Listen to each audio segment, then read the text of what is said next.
Hey, this is JD and FIA. I want to show you a 4-5-4-5-1 chord progression. You can use this chord progression to close out a phrase or song. So you know you got how great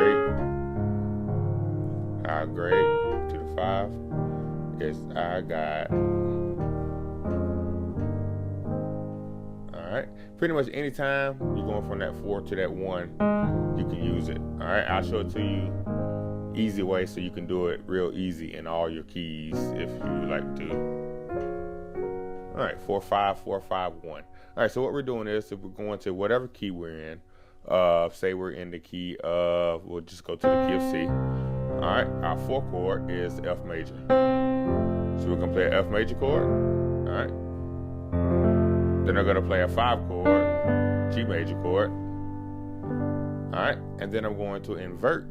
I'm going to go invert that 4 chord again. So I got 4-5-4. All right, so I'm going to play the inversion of the 4 chord. All right, A, E on my left hand, right hand, A, C, and F.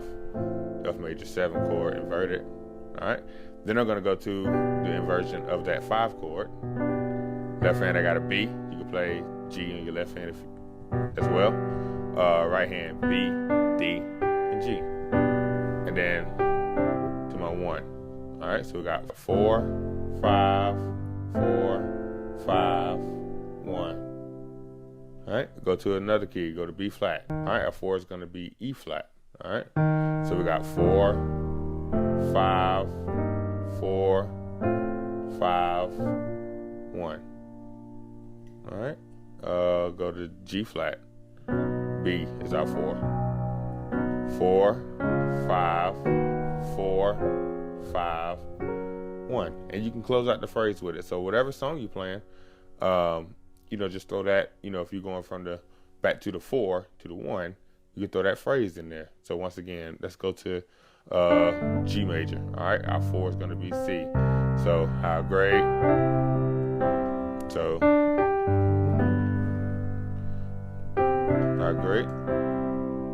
how great is I got 4, 5, 4, 5, 1. Just invert that chord. Take the 4 chord, 5 chord. All right, invert the 4 chord, 5 chord, invert it, and that takes you to your 1. All right. Hope that helped you. If you have any questions, please let me know. Thanks.